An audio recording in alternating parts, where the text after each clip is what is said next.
Hello and welcome. So today we're going to break down 5 simple but really powerful tips to help you get that confidence up and just communicate way more effectively in business English. Look, whether you're new to the whole professional thing or just want to polish up your skills, these tips are going to make a real difference. Let's dive in. First things first, let's just admit it. You've got a big meeting coming up or a phone call, or maybe you have to write a super important email, all in English, and you feel your heart just start to pound a little bit. Sound familiar? Yeah, that's a really common feeling. Well, the good news is you are definitely not alone. Millions of people feel this way. But you know what the even better news is? You don't have to learn thousands of new words overnight to build confidence. Nope, it's all about mastering a few key areas. And that's exactly what we're going to cover right now. All right, our first tip is all about starting strong. Think about it. That great first impression, it sets a positive vibe for the whole conversation, whether you're meeting your brand new client or a coworker from a different office. Okay, let's look at a classic, and let's be honest, a kind of confusing phrase, how do you do? Now, this is not a question about your health or how your day is going. Just think of it as a very formal way of saying hello for the very first time. And here's the trick. The only correct response is to say it right back. How do you do? It's a simple, formal little exchange that just screams politeness and professionalism. And this shows the difference perfectly. If you actually want to know how someone is feeling, you say, "How are you?" Simple enough, right? But for that formal introduction, the first time you meet someone, "How do you do?" is the phrase you want. It's a tiny detail, but it makes a huge difference in a formal business setting. And here are some other fantastic go-to phrases for any introduction. They're easy, they're clear, and they're always a safe bet. You know that last one, "Please call me"? That one is especially great because it just creates a friendlier, more relaxed feeling right from the get-go. Moving on to tip number 2, the telephone. Okay, so over the phone, you don't have body language or facial expressions. Your words and your tone of voice, that's literally everything. So let's look at how to make sure every single call is a professional success. These are the absolute basics, the golden rules. Answering quickly shows you're on the ball. Speaking clearly makes sure nothing gets lost in translation. And of course, not eating and always being polite. I mean, those are just non-negotiables if you want to sound professional. So here's where the magic happens. It's all in how you phrase things. Instead of a really abrupt, "hang on," a simple, "may I put you on hold" sounds so much more respectful. Same thing with asking who's on the line. Tiny changes in your words can completely change how professional you sound.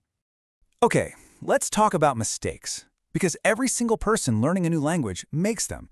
The goal is never to be perfect. It's about knowing the common traps so you can sidestep them and start seeing mistakes as a sign that you're actually growing. I absolutely love this quote because it's just so true. Making a mistake usually means you are brave enough to try something new, some new grammar or vocabulary. It is not a failure, it is a critical part of learning. So let's just change how we think about them. Mistakes are stepping stones.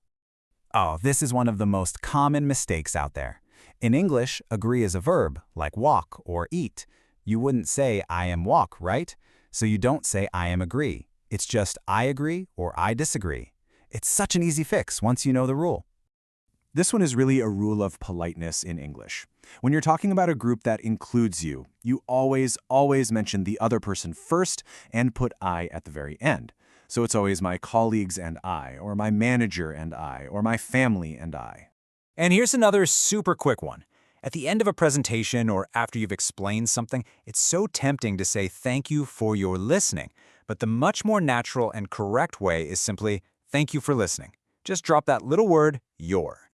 Our fourth tip is all about adding that extra layer of polish to your English. We're going to look at what I call power phrases. These are phrases that just instantly make you sound more polite, more professional, and more friendly in a business conversation. Seriously, think of these as your secret weapons for making offers and requests. They're so versatile. You can use them to offer someone a coffee, a chair, help with their jacket, and they immediately make the conversation feel more polite and respectful. Let's just look at a quick comparison. Do you want coffee? I mean, it's not grammatically wrong, but it can sound a bit blunt, a little demanding, you know? But would you like some coffee? It's just softer, it's more respectful, and it's always going to be the better choice with clients or colleagues you don't know very well. And our final tip is all about how you learn when nobody's watching. Having a smart plan is the difference between feeling totally overwhelmed and making that slow, steady, noticeable progress. It's really about working smarter, not just harder. These 3 keys are so simple, but they're backed by science and they really work. A quiet space, like you see here, cuts down on distractions and helps you lock in. And taking short, regular breaks, so crucial. Your brain actually needs that downtime to process information, so studying for hours without a break is actually less effective. This is so important.